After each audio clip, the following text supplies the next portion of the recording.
Hello friends, welcome to your own channel success key for civil engineering. आज की इस video में hazardous management rule पूरा discuss करूंगा। एक्चुअली रूल तो बहुत ज़्यादा है, बट मैं वो इंपॉर्टेंट पॉइंट आपको वहां से दिखाऊंगा जहां से क्वेश्चंस बनने की प्रोबेबिलिटी है। और साथ ही हैजार्डस वेस्ट मैनेजमेंट से रिलेटेड मैं आपसे कुछ क्वेश्चन भी कराऊंगा जो कि रूल पर बेस्ड होगा और हैजार्डस वेस्ट मैनेजमेंट के कैरेक्टरिस्टिक्स से रिलेटेड होगा। आप सबने कमेंट में बहुत ज़्यादा ये रिक्वेस्ट किया कि हैजार्डस वेस्ट मैनेजमेंट के साथ कुछ क्वेश्चंस और उसके रूल क्लियर करने के किया जाए, तो उस पर मैंने ये वीडियो बनाया है। चलिए आइए स्टार्ट करते हैं hazardous waste management. First of all मैं आपको ये बता दूं कि हैजार्डस वेस्ट मैनेजमेंट जो है वो स्टार्टिंग में पहली बार ये आया 1989 में। तो ये डेट ध्यान में रखेंगे, किस ईयर में आया? 1989 में। फिर इसमें अमेंडमेंट हुआ, और अमेंडमेंट कब हुआ? इसमें 2000, ठीक है, सन 2000 में इसके अंदर अमेंडमेंट हुआ। वापस फिर से अमेंडमेंट की गया इसके अंदर 2003 में, 2003 में, ठीक है, 2003 में। और फिर अमेंडमेंट इसका हुआ कब? 2016। और ये ही आपके सीपीसीबी के साइट पर, जो सेंट्रल पॉल्यूशन कंट्रोल बोर्ड है उसके साइट पर पब्लिश्ड है। और ये कब पब्लिश्ड हुआ? 4 अप्रैल 2016, ठीक है, 4 अप्रैल 2016, ठीक है। इसके बाद लेटेस्ट इसका अमेंडमेंट हुआ है 20 अक्टूबर 2022, ठीक है। कब हुआ है? 20 अक्टूबर 2022। तो ध्यान में रखेंगे कि हैजार्डस वेस्ट मैनेजमेंट का जो लेटेस्ट आपका रूल चल रहा है वो कौन सा है? 20 अक्टूबर 2022 का इसके अंदर अमेंडमेंट हुआ है। तो पहला तो यही से क्वेश्चन बनने के चांसेस हैं, ठीक है, तो इसको ध्यान में रखेंगे।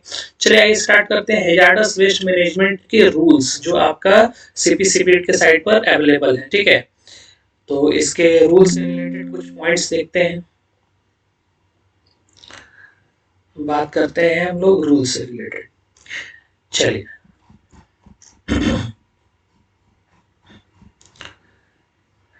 ओके, सो ये जो है आपका, ये रूल है आपका 2016 का, ठीक है। 4 अप्रैल 2016 को ये पब्लिश्ड हुआ था, ठीक है, वही रूल है। इसी में हम लोग देखेंगे अमेंडमेंट में जो हुआ है उसमें बहुत ज़्यादा चेंजिंग नहीं हुआ है, थोड़ा बहुत चेंजिंग हुआ है।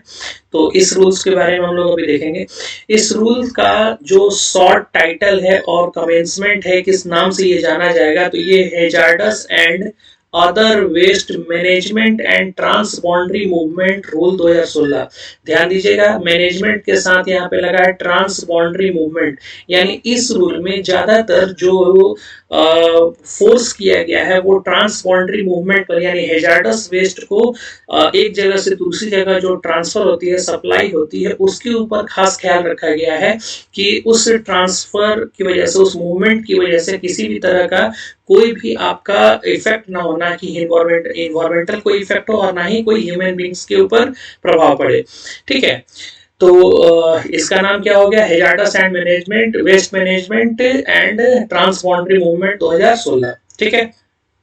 नेक्स्ट, कुछ इंपॉर्टेंट पॉइंट्स है जो हम लोग डिस्कस करेंगे इस रूल में। सबसे इंपॉर्टेंट पॉइंट जो है ये जो डेफिनेशन इसका, इस डेफिनेशन में कुछ पॉइंट्स है उसके बारे में हम लोग बात करेंगे।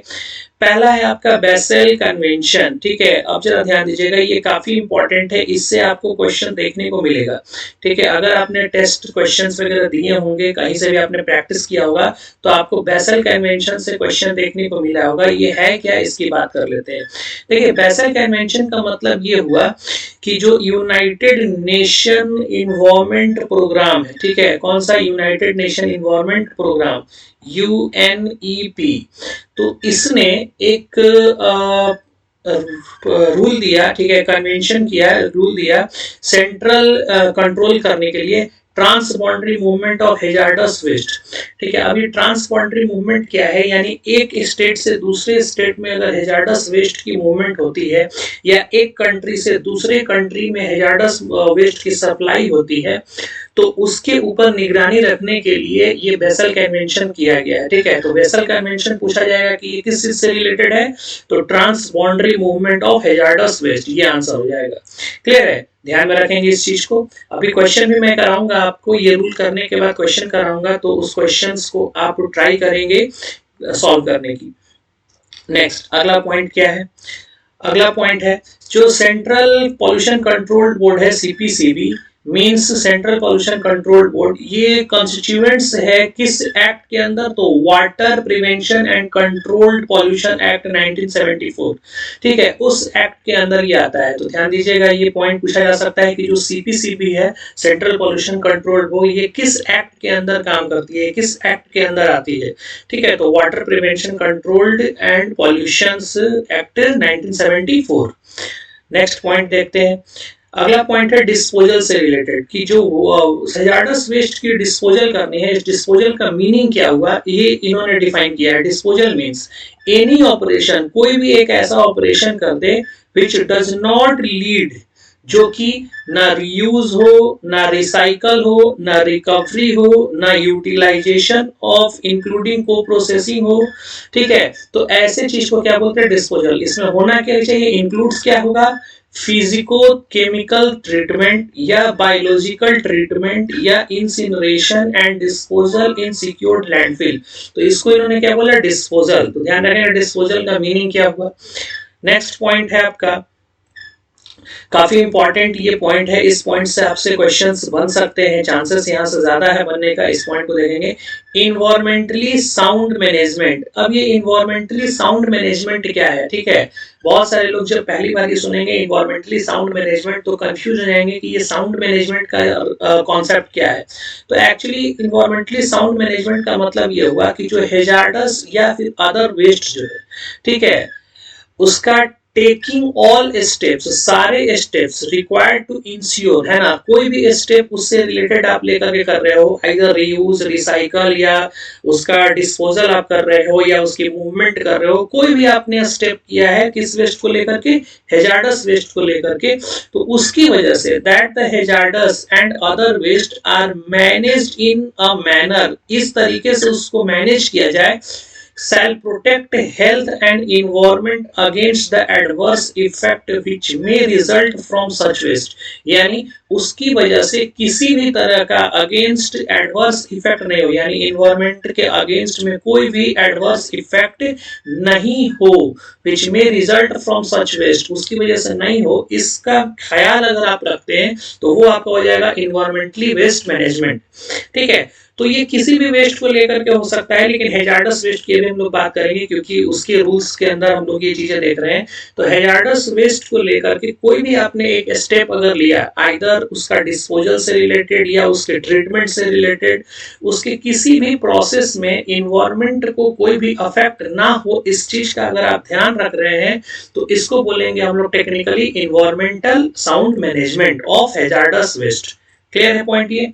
चलिए नेक्स्ट पॉइंट देखते हैं, इन्वायरमेंटली साउंड टेक्नोलॉजी, इसका मतलब क्या हुआ, इन्वायरमेंटली साउंड टेक्नोलॉजी, इसका मतलब हुआ कि एक ऐसा technology, any technology approved by the central government of India, ठीक है, जो भी आप टेक्नोलॉजी यूज कर रहे हो हैजार्डस वेस्ट मैनेजमेंट को लेकर के, जिसको कि अप्रूव किया गया है सेंट्रल गवर्नमेंट के थ्रू, है ना, वो आपका चीज क्या हो जाएगा, इन्वायरमेंटली साउंड टेक्नोलॉजी, ठीक है। जैसे आप टेक्नोलॉजी यूज करते हैं, आप पैरोलाइसिस करते हैं, गैसिफिकेशन करते हैं, इंसिनरेशन करते हैं, ऑटोक्लेविंग करते हैं हैजार्डस वेस्ट को लेकर के, तो ये सारी जो टेक्नोलॉजी, जो इक्विपमेंट्स हम लोग यूज कर रहे हैं, ये सारा अप्रूव्ड है सेंट्रल गवर्नमेंट के थ्रू, ठीक है, तो उसको हम लोग क्या बोल सकते हैं कि ये इन्वायरमेंटली साउंड टेक्नोलॉजी है, ठीक है। नेक्स्ट अगले पॉइंट्स पे आते हैं।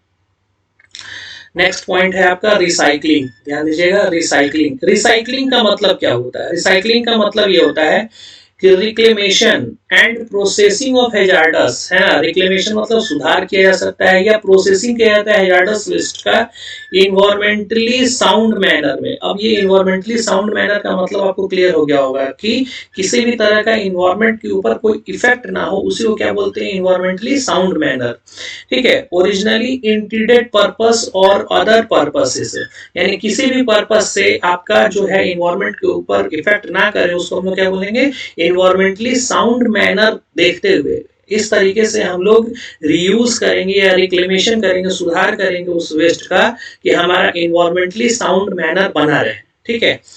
नेक्स्ट अगला पॉइंट है आपका रिकवरी। रिकवरी का मतलब क्या हुआ, any operation or activity where specified materials are recovered, यानी जो हमारा वेस्ट है उस वेस्ट से कुछ स्पेसिफिक मटेरियल हमने अगर बाहर निकाल लिया कोई भी ऑपरेशन लगा करके, तो उसको हम क्या बोलेंगे, रिकवरी। ठीक है, नेक्स्ट पॉइंट एक देखेंगे 30 पॉइंट कि जो आपका एसपीसीबी होती है, state pollution control board, means state pollution control board constituted under section 4 of water prevention act, यानी जो आपका एसपीसीबी जो बना है स्टेट पॉल्यूशन कंट्रोल बोर्ड, ये भी किस एक्ट के अंदर काम करती है, वाटर प्रोटेक्शन एक्ट। ठीक है, water protection prevention and controlled pollution act 1974। ठीक है, नेक्स्ट पॉइंट देखते हैं ट्रांस बाउंड्री मूवमेंट, काफी इंपॉर्टेंट पॉइंट है ये, ट्रांस बाउंड्री मूवमेंट। अब ये क्या है ट्रांस बाउंड्री मूवमेंट, देखिएगा ट्रांस बाउंड्री मूवमेंट का मतलब ये हुआ, means any movement of hazards और अदर वेस्ट, आपके हैजार्डस या किसी भी वेस्ट का कोई भी मूवमेंट हो, ठीक है, एनी मूवमेंट हो from area under jurisdiction of one country और through an area under the jurisdiction of another country, यानी एक कंट्री के जुडिक्शन से दूसरे कंट्री में चला जाए, या फाइनली आप ये कह सकते हैं कि at least 2 country are involve in the movement, यानी 2 कंट्री एटलीस्ट इन्वॉल्व हो इसके मूवमेंट में, एक कंट्री से दूसरे कंट्री तक जाए, तो इसको क्या बोलते हैं, ट्रांस बाउंड्री मूवमेंट। क्लियर है, ट्रांस बाउंड्री मूवमेंट में 2 कंट्री का इन्वॉल्व होना मस्ट है, यानी एक कंट्री से दूसरे कंट्री में जाता है तो उसको हम क्या बोलेंगे, ट्रांस बाउंड्री मूवमेंट। ठीक है, चलिए नेक्स्ट अगले पॉइंट्स पे चलते हैं। अगला आपका चैप्टर 2 शुरू होता है इसके अंदर, इस रूल के अंदर, जिसमें जो प्रोसीजर है फॉर मैनेजमेंट ऑफ हैजार्डस, उसके कुछ रिस्पांसिबिलिटीज दी गई हैं। अब ये रिस्पांसिबिलिटीज दी गई हैं ऑक्यूपायर पे, ठीक है, ऑक्यूपायर जो है उनको रिस्पांसिबिलिटी दी गई है। अब ये सारा रिस्पांसिबिलिटी आप ध्यान में रखेंगे कि ये सारी तरीके की रिस्पांसिबिलिटी दी गई है। क्या क्या रिस्पांसिबिलिटी दिया गया है, प्रिवेंशन करने का, यानी जो हैजार्डस वेस्ट है उसको प्रिवेंशन करें, रोक के, यानी ज्यादा से ज्यादा आपका जो है वो हैजार्डस वेस्ट प्रोड्यूस ना हो, इस चीज का आप ख्याल रखें। नेक्स्ट है आपका मिनिमाइजेशन, यानी कम करने की रिक्वायरमेंट है, रीयूज करने का रिक्वायरमेंट है, रिसाइकल करने का रिक्वायरमेंट है, रिकवरी एंड यूटिलाइजेशन और सेफ डिस्पोजल। ध्यान दीजिएगा सेफ डिस्पोजल भी आपको करना है। ठीक है, जो ऑक्यूपायर है यानी जो यूज कर रहे हैं, एंड यूजर है, वो सेफ डिस्पोजल करने के लिए भी रिस्पॉन्सिबल है, ये रूल्स में मेंशन है। ठीक है, नेक्स्ट पॉइंट देखते हैं, responsibility of state government for environmentally and sound management. जो स्टेट गवर्नमेंट का रेस्पॉन्सिबिलिटी दी गई है वो क्या है, इन्वायरमेंटली साउंड मैनेजमेंट। अब इसका मतलब आप समझ रहे होंगे, इन्वायरमेंटली साउंड मैनेजमेंट का मीनिंग क्या हुआ, यानी वो कोई भी एक ऐसा स्टेप नहीं ले सकता है जिसकी वजह से इन्वायरमेंट के ऊपर कोई इफेक्ट हो, यानी सारे स्टेप जो होंगे वो इसके अंदर ही लेने होंगे। ठीक है, अच्छा नेक्स्ट पॉइंट यहाँ पे एक क्वेश्चन जहां से बन सकता है, जहां यहाँ पे ध्यान में रखेंगे कि एवरी स्टेट गवर्नमेंट, ठीक है, एवरी स्टेट गवर्नमेंट, चाहे वो स्टेट पॉल्यूशन कंट्रोल बोर्ड हो किसी भी स्टेट की, ठीक है, integrated plan for effective implementation of this provision, कोई भी अगर प्लान बनाती है इन प्रोविजंस को लेकर के तो उसकी रिपोर्ट सबमिट करेगी एनुअल। कैसा सबमिट करेगी, एनुअल। अब ये क्वेश्चन बन सकता है कि जो स्टेट पॉल्यूशन कंट्रोल बोर्ड है वो कितने टाइम इंटरवल पर रिपोर्ट को सबमिट करेगी, किसको सबमिट करेगी, ministry of environment forest climate change, ministry of environment forest climate change in the central government. इसी मिनिस्ट्री के अंदर ये सारी चीजें आती हैं। जो आपका ये वाटर प्रिवेंशन एक्ट है वो भी सारा किसके अंदर आता है, कोई भी जो रूल है, चाहे वो सॉलिड वेस्ट मैनेजमेंट रूल हो या वो प्लास्टिक वेस्ट मैनेजमेंट रूल हो, हैजार्डस वेस्ट मैनेजमेंट रूल हो, ठीक है, तो सारे रूल्स जो है वो किस मिनिस्ट्री के अंतर्गत आती हैं, ministry of environment forest and climate change. ठीक है, तो ये रिपोर्ट जो आपका सबमिट करेगा, ये कैसा सबमिट करेगा रिपोर्ट को, एनुअली, है ना, एक बार, साल में एक बार, ये हर साल एक बार ये रिपोर्ट को सबमिट करेंगे, जो भी इनके पूरे साल में इन्होंने इम्प्लीमेंटेशन वगैरह कराए हैं। ठीक है, नेक्स्ट पॉइंट देखते हैं आगे। अगला पॉइंट है बहुत ही इंपॉर्टेंट, यहाँ पे ध्यान दीजिएगा, स्टोरेज को लेकर के, यहाँ से काफी क्वेश्चंस बन सकते हैं, ध्यान से देखिएगा। स्टोरेज को लेकर के, स्टोरेज को लेकर के इन्होंने बताया कि कोई भी ऑक्यूपायर जो हैजार्डस वेस्ट का यूज कर रहे हैं, ठीक है, हेजार्डस वेस्ट का यूज कर रहे हैं वो नॉट एक्सीड 90 डेज, 90 डेज से ज्यादा अपने पास उसको स्टोर करके नहीं रख सकते हैं। ध्यान दीजिएगा, क्लियरली यहाँ पे मेंशन कर दिया कितना, 90 डेज, यानी 90 डेज से ज्यादा अपने पास वो स्टोर करके नहीं रख सकते हैं हेजार्डस वेस्ट का। क्लियर है।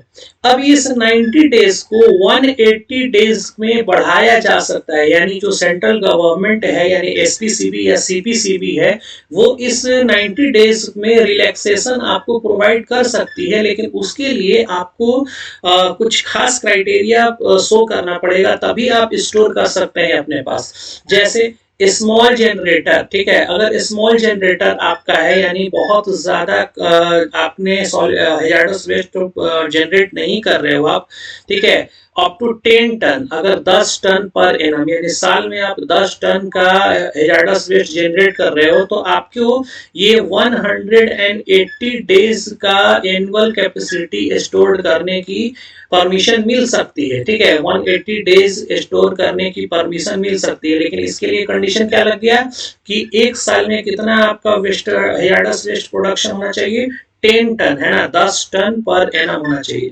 ठीक है, कितना होना चाहिए, 10 टन पर एनम। तो ध्यान देंगे ये पॉइंट, है ना, 10 ton per annum, 10 per annum.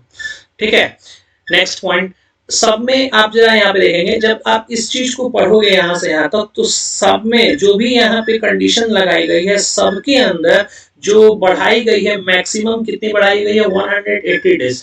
तो सवाल ये भी बन सकता है कि क्या रिलैक्सेशन यानी एसपीसीबी या सीपीसीबी अगर किसी भी कंपनी को या किसी भी प्रोजेक्ट को में जहां पे हैजार्डस वेस्ट आपका बाहर निकल रहा है तो उसको कितना मैक्सिमम डेज का रिलैक्सेशन प्रोवाइड कर सकती है, यहाँ से ऐसे भी क्वेश्चन बन सकता है। तो मैक्सिमम कितना, 180 डेज का ही रिलैक्सेशन प्रोवाइड कर सकता है, इससे ज्यादा आप स्टोर नहीं रख सकते ये चीज। ठीक है, चलिए नेक्स्ट क्वेश्चन पे आते हैं, अगले रूल्स पे।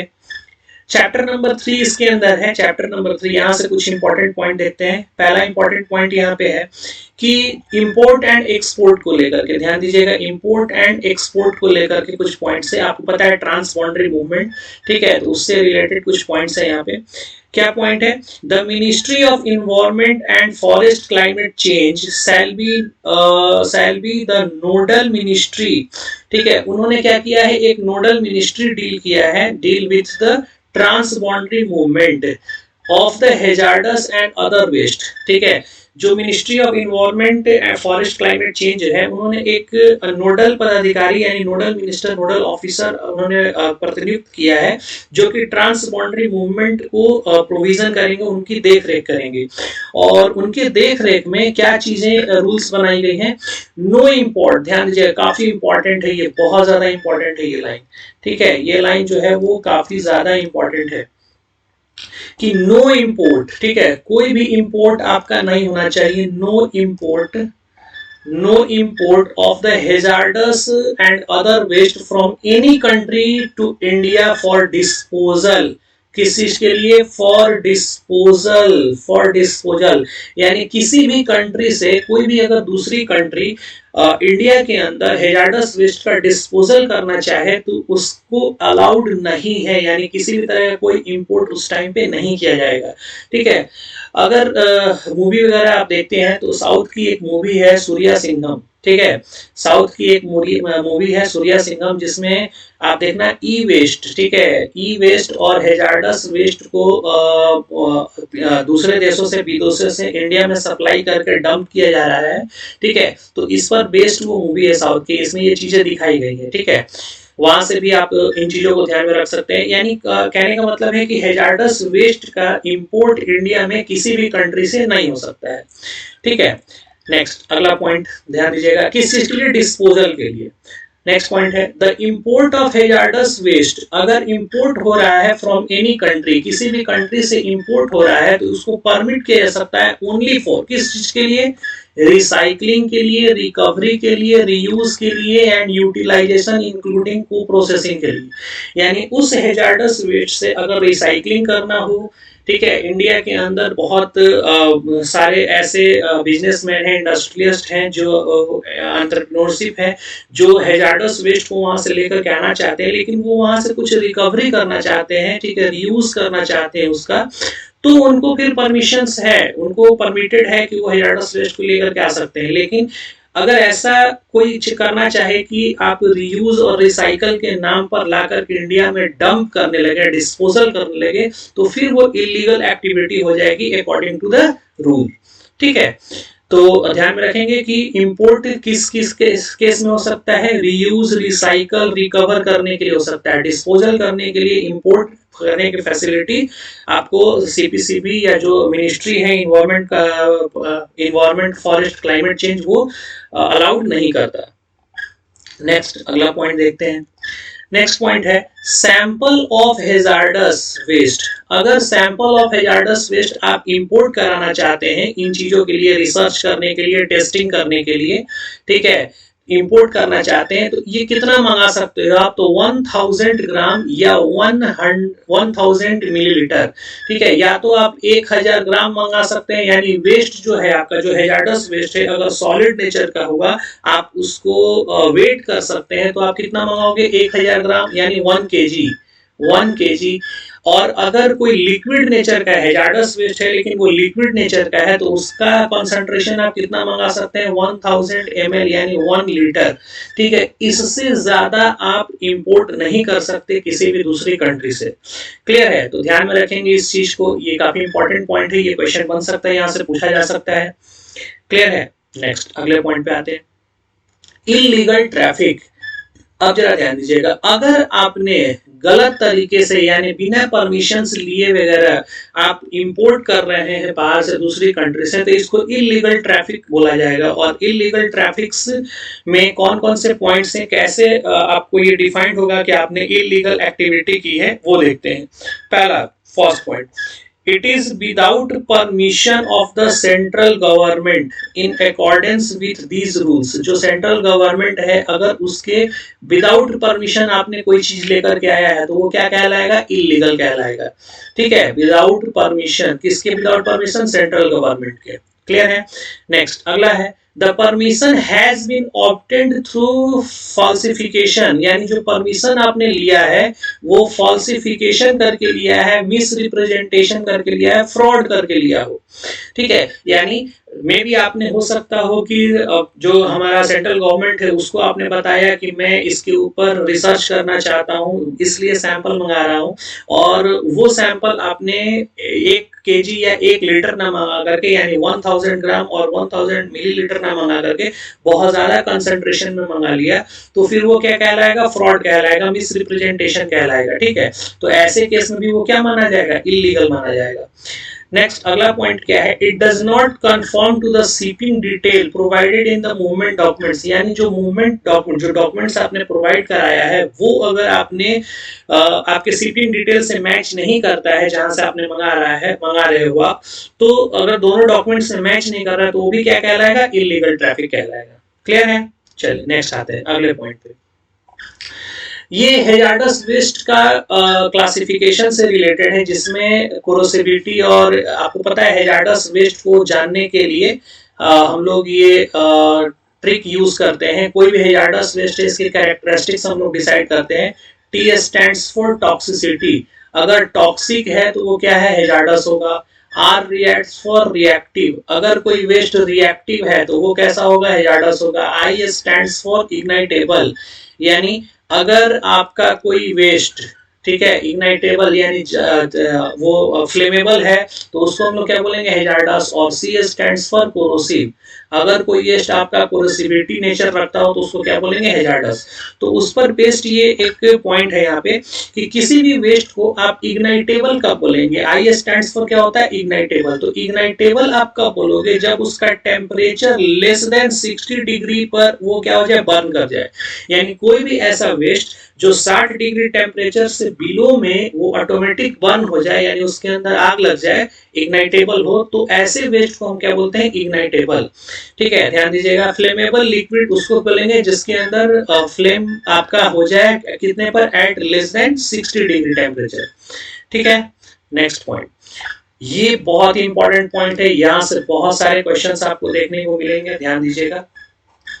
ठीक है, क्या कॉन्सेप्ट है यहाँ पे, कोरोसिव का। कोरोसिव किसको बोलेंगे, ये तो इग्नाइटेबल की थी अभी जो हम लोगों ने देखा, अब हम लोग देखेंगे कोरोसिव का। कोरोसिव किसको बोलेंगे, तो कोई भी आपका एक्वस सॉल्यूशन, ध्यान दीजिएगा, कोई भी कौन सा एक्वस सॉल्यूशन हो जिसकी पीएच लेस देन 2 हो या ग्रेटर देन 12.5 हो, यानी कोई भी ऐसा एक्वस सॉल्यूशन जिसका पीएच या तो लेस देन 2 हो, ठीक है, लेस देन 2 हो, या आपका पीएच ग्रेटर देन 12.5 हो, इन दोनों ही कंडीशंस में हर एक्वस सॉल्यूशन जो है वो क्या कहलाएगा, कोरोसिव नेचर का कहलाएगा, यानी 2 से पीएच कम होना चाहिए और 12.5 से ज्यादा होना चाहिए।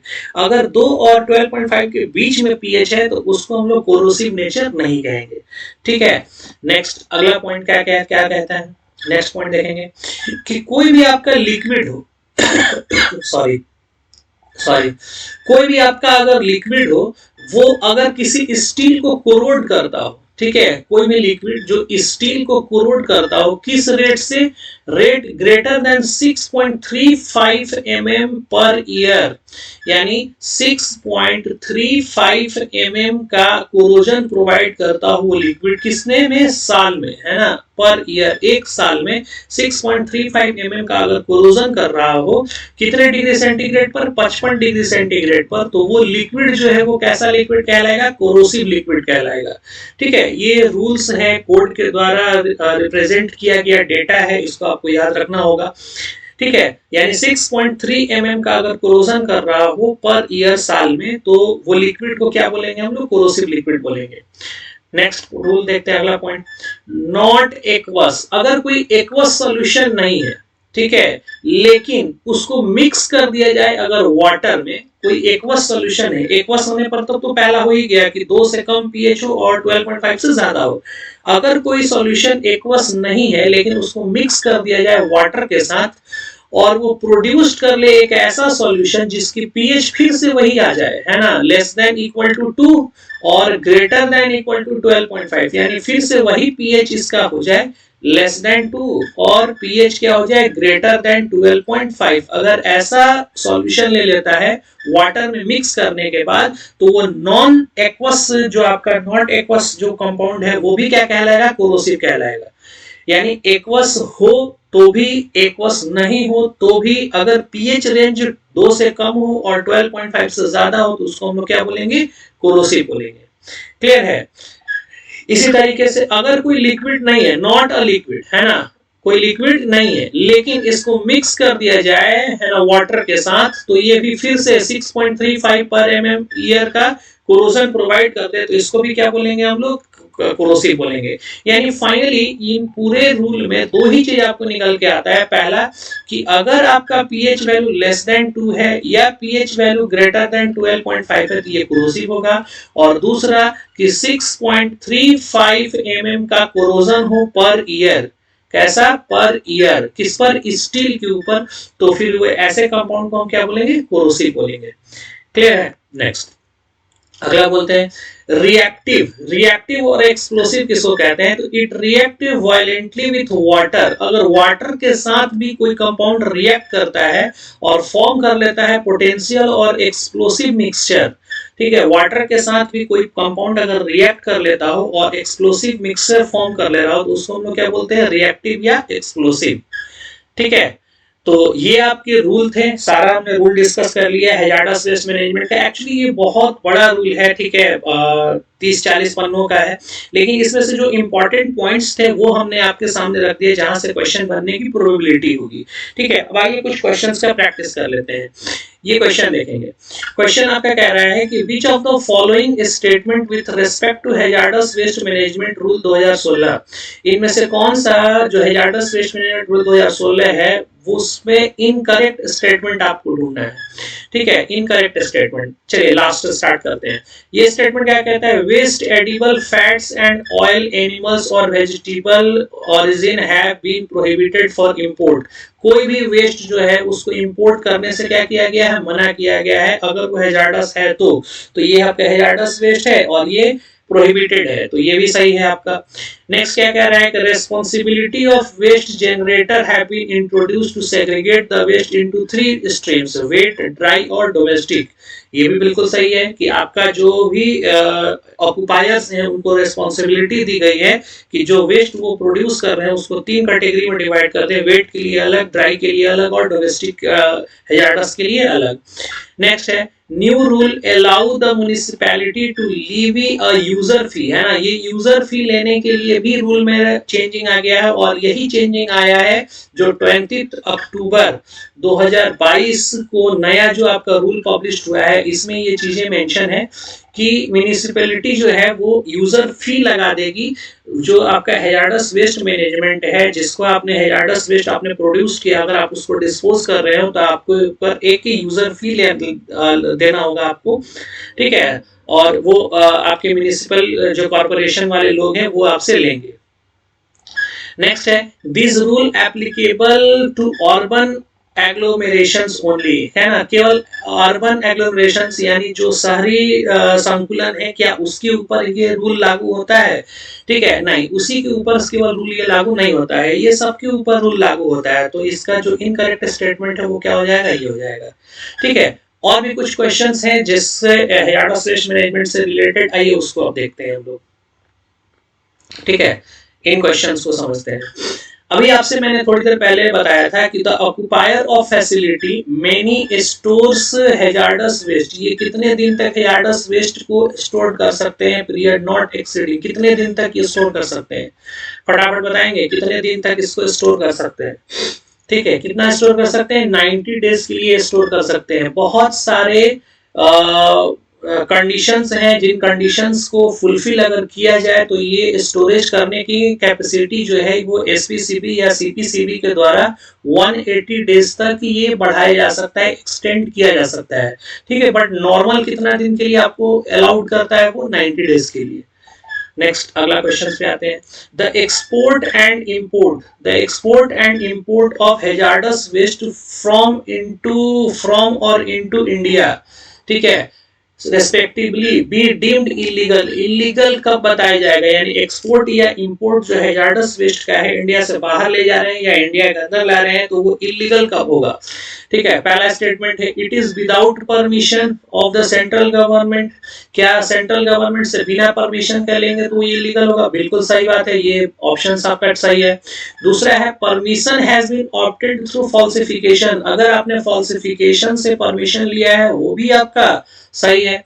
It does not confirm to the shipping detail, अगर शिपिंग डिटेल यानी जो मूवमेंट डॉक्यूमेंट्स है वो आपने कंफर्म नहीं किया है तो भी आपका वो क्या माना जाएगा, इलीगल माना जाएगा। साथ ही साथ it results in deliberate disposal of hazardous waste in contravention of general principle of international and domestic law। ठीक है, ये भी आपका सही है, तो स्टेटमेंट क्या हो जाएगा, सारा सही है, ऑल ऑफ दिस, आंसर क्या हो जाएगा, ऑल ऑफ दिस। क्लियर है, चलिए नेक्स्ट। ये एक्चुअली क्वेश्चन जो है वो बीपीएससी का जो न्यू पैटर्न है जिसमें उन्होंने 5 ऑप्शंस कर दिए हैं। बहुत सारे एग्जाम जो एई वगैरह के अभी हो रहे हैं इसमें 5 ऑप्शंस देखने को मिल जाते हैं। ठीक है, एक नन ऑफ दिस और ऑल ऑफ दिस का भी जो 67वीं हुआ था उसके अंदर भी ये चीजें हुई थी, और जो बीपीएससी के असिस्टेंट इंजीनियर 03/2020 हुआ था उसमें भी कुछ 5 ऑप्शंस देखने को मिल गए थे। ठीक है, तो ध्यान देंगे, इसलिए मैंने इसमें 5 ऑप्शंस कर लिए थे। नेक्स्ट अगला है what is the main purpose of hazard identification. Hazard identification का मेन पर्पस क्या है, तो मेन पर्पस क्या है कि marking the adverse effect of toxic substance, marking the adverse effect of toxic substance. Next question Which one is example of hazardous waste? इनमें से कौन सा hazardous waste का एग्जाम्पल है, कैसे देखेंगे क्वेश्चन को, देखिए किसी भी फर्नेस का अगर रेसिड्यू हो या डेब्रिज हो, तो रेसिड्यू तो किसी भी आपके जो आपका प्लांट है यानी जो मैनेजमेंट का प्लांट है, ठीक है, जो ट्रीटमेंट प्लांट है उसका जो आपका ट्रीट हो करके जो प्रोडक्ट निकलेगा उसको आप बोलोगे रेसिड्यू, तो उसके अंदर कोई भी हैजार्डस इफेक्ट नहीं होगा, यानी ये हैजार्डस का एग्जांपल नहीं है। ठीक है, और स्पेंड ऑयल ये नहीं है, तो हैजार्डस का एग्जांपल क्या हो जाएगा, drilling mud and drilling waste, ये आंसर हो जाएगा। Next question waste exhibit characteristic of corrosivity, corrosivity का क्या कैरेक्टर है ये आपसे पूछा जा रहा है। पहला ऑप्शन है any liquid which has pH less than और इक्वल टू 2, क्या ये है? बिल्कुल ये है। Any liquid which has greater than और इक्वल टू 12.5, क्या ये है? बिल्कुल ये भी है। ठीक है। और any waste which corrode steel, steel को जो कोरोड कर दे at rate 6.35 mm per year at 55 degree centigrade, तो ये भी क्या है? कोरोसिविटी का पार्ट है। तो आंसर क्या हो जाएगा? All of this. Next question पे आते हैं। Incineration and thermal treatments comes under which stage of hierarchy? जो इंसिनरेशन या थर्मल ट्रीटमेंट हम लोग करते हैं हैजार्डस वेस्ट का, ये हायरार्की में किस स्टेज पे आता है? तो देखो हायरार्की में सबसे पहला स्टेज होता है प्रिवेंशन का, यानी रिड्यूस करने का। फर्स्ट स्टेज पे क्या होता है? रिड्यूस करने का, रीयूज करने का। और ये जो ट्रीटमेंट वगैरह होती है, चाहे वो इंसिनरेशन की बात कर ले या वो थर्मल की बात कर ले, ये सारे मिडिल स्टेज में आते हैं। और लास्ट में क्या आ जाएगा? डिस्पोजल आ जाएगा। तो आंसर क्या हो जाएगा? Middle stage. ठीक है। Next, From which of the following criteria solid waste can be called hazardous? किस क्राइटेरिया में solid waste को hazardous बोला जाएगा? तो देखो जो solid waste hazardous होंगे वो degradable नहीं हो सकते हैं। hazardous waste कभी भी degradable नहीं हो सकता है, तो 3 वाला आंसर तो होगा नहीं। ठीक है। बाकी सारे ignitable होते ही हैं, लो टेम्परेचर पर lethal है, वो होते हैं जो बायोलॉजिकली मैग्नीफाइड है, ये भी होंगे। तो आंसर क्या हो जाएगा? 1, 2 and 4, 3 ऑप्शन में नहीं होगा। ठीक है। Next, to protect human health and the environment against adverse effect of hazardous waste is also known as, यानी जो आपका ह्यूमन हेल्थ है, ठीक है, ह्यूमन हेल्थ और इन्वायरमेंट, इसके अगेंस्ट में कोई भी एडवर्स इफेक्ट ना हो, इसके लिए क्या कौन सा कन्वेंशन है? तो इसी को क्या बोलते हैं? बेसल कन्वेंशन, है ना। इसी चीज को तो अभी हम लोगों ने देखा था। बेसल कन्वेंशन का मतलब क्या होता है? कि protect the human health and environment against the adverse effect of hazardous waste. ठीक है। अच्छा, रामसर कन्वेंशन किसको बोलते हैं? ये आप कमेंट बॉक्स में बताएंगे कि रामसर कन्वेंशन का मतलब क्या हुआ। ठीक है। Next, waste originating from hospital, जो हॉस्पिटल से वेस्ट ओरिजिनेट होते हैं उसको क्या सब बोलते हैं? हैजार्डस वेस्ट बोलते हैं। ये तो सिंपल सा क्वेश्चन हो गया आपका। नेक्स्ट है, A waste is an ignitable hazardous waste. Ignitable hazardous waste कब बोलेंगे? जब उसका फ्लैश पॉइंट कितना हो, यानी किस पॉइंट के बाद वो अचानक से क्या हो जाएगा? बर्न हो जाएगा। तो लेस देन कितना? 60 डिग्री सेंटीग्रेड। 60 डिग्री से कम टेम्परेचर पर अगर फ्लैश हो जाता है तो उसको क्या बोलते हैं? इग्नाइटेबल वेस्ट बोलेंगे। ठीक है। नेक्स्ट है, A liquid waste is considered to be corrosive. किसी भी लिक्विड वेस्ट को कोरोसिव कब बोलोगे आप? जब आपका pH value less than equal to 2 हो और pH value greater than equal to 12.5 हो, तो उसको हम लोग क्या बोलते हैं? कोरोसिव बोलते हैं। ठीक है। Waste burning is not an acceptable practice of solid waste management because, किसी भी वेस्ट का जो बर्निंग है ये नहीं होता है। ये बहुत ही सिंपल क्वेश्चन हो गया, क्योंकि ये क्या कहता है? Cause environmental issue. हर वेस्ट को अगर आप बर्न कर दोगे तो उसकी वजह से इन्वायरमेंटल इश्यू होने लगेंगे। तो आंसर क्या हो जाएगा? It cause environmental issues. Next है, which of the following is not an ill effect? कौन सा इनमें से ill effect नहीं है? किस लिए? improper of handling of hazardous waste. ध्यान दीजिएगा, improper की बात की जा रही है। improper का मतलब क्या हुआ? आपने सही तरीके से मैनेज नहीं किया।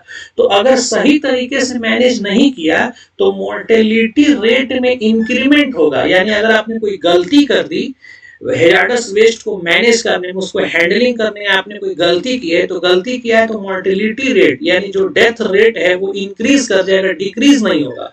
तो यही आंसर हो जाएगा। नॉट एन इल इफेक्ट में क्या हो जाएगा? ये इंक्रीज होना चाहिए, डिक्रीज दिया है, इसलिए यही आंसर हो जाएगा। क्लियर है? Okay, thank you so much for this session. उम्मीद है आपको ये वीडियो पसंद आई होगी और हैजार्डस वेस्ट की चीजें जो हैं वो क्लियर हो गई होंगी। और भी कोई अगर डाउट हो तो आप कमेंट बॉक्स में बताएंगे, मैं कोशिश करूंगा उन डाउट्स को क्लियर करने का। Thank you so much for this session.